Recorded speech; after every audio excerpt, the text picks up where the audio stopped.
Kaugnay ng balita niya, pinagmalaki rin ni Pangulong Aquino ang mga natamong tagumpay ng kanyang administrasyon sa larangan ng ekonomiya. Nagsalita ang Pangulo sa 23rd World Economic Forum on East Asia sa ginanap sa bansa nitong nakalipas na Mayo 22. Dito inilatag din ng Pangulo ang malalaking potensyal ng Pilipinas sa larangan ng kalakalan sa bansa.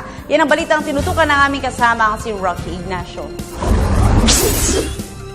Formal nang nagbukas ang 23rd World Economic Forum on East Asia, Shangri-La, Makati City, kung saan inilatag ni Pangulo Aquino ang pagbangon ng ekonomiya ng Pilipinas matapos ang mahigit isang dekada. Kasama ng Pangulo sina Indonesian President Susilo Bambang Yudhoyono at Vietnamese Prime Minister Nguyen Thanh Dung.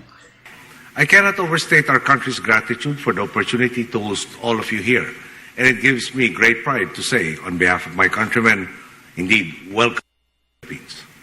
Over the course of your visit, I am hopeful that you can make time in your busy schedules to visit our tourist attractions and historical landmarks, which makes us one of the most fun countries on earth. Nakasentro ang pulong sa mga hakbangin para mapatatag ang ekonomiya sa East Asia. Ito ang unang pagkakataon na ginawa ang pulong sa Pilipinas na naging oportunidad para maipakita ng bansa kung paano nakabawi ang ekonomiya ng bansa. Inilatag ng Pangulo ang malaking potensyal sa larangan ng kalakalan, pagpapabuti ng kondisyon ng pamilyang Pilipino at pagtiyak sa mura at sapat na supply ng pagkain. Partikular na dito ang pagpapalakas rin ng kakayahan ng mga Pilipino para magpatuloy ang pag-angat ng ekonomiya ng bansa kasabay ng pag-aalis sa maraming Pilipino sa kahirapan. Our people are the be-all and end-all of this government, and we are not content with waiting for the benefits of growth to just trickle down the social pyramid. This is why, from the beginning of our term, most of our efforts have been targeting the poorest of the poor. This year, however, we have expanded the scope of our efforts and are now likewise targeting those who are deemed near poor, who are one catastrophic illness or one natural disaster away from going below the poverty threshold. Our goal, to push them further and further away from the poverty line and to empower them to improve their own lots in life.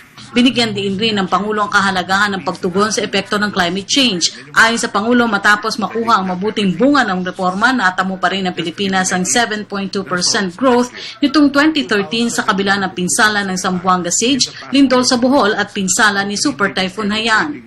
At the end of the day, however, we recognize that the power behind all our efforts, whether in pursuing inclusive economic growth, improving competitiveness, food security, or disaster risk management, comes not from any individual, but from our people. This is why inclusive growth is not just a mantra for us. It is the yardstick by which we measure any government undertaking. After all, it is a participatory public, one that is empowered, and one that gives government their trust and confidence, and a government that never misplaces that trust, that ultimately makes equitable progress possible. It is truly a symbiotic relationship. As we empower our people to improve their lots in life, they empower us to battle the vested interests that remain in society. Ultimately, it is our countrymen who give us the confidence to continue blazing the path of reform.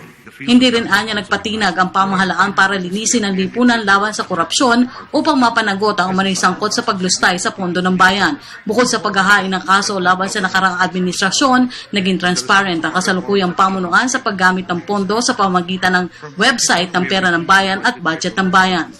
We pursued all those who committed wrongdoing, regardless of their power, wealth, or influence. As you may have guessed, tangling with these very wealthy individuals and sectors with vested interests was not an easy task.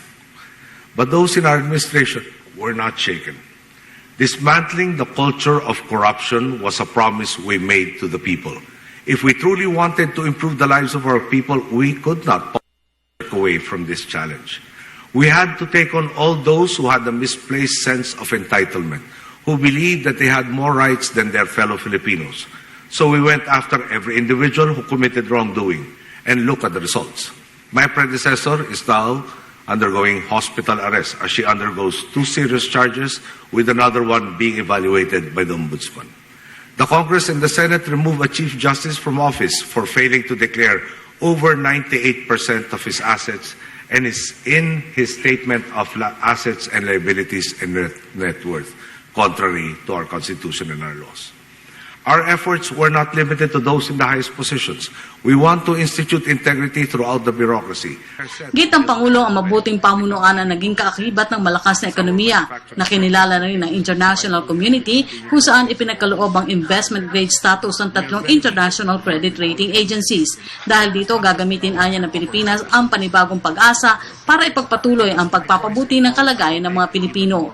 The result of collective efforts in the Philippines is what you see now.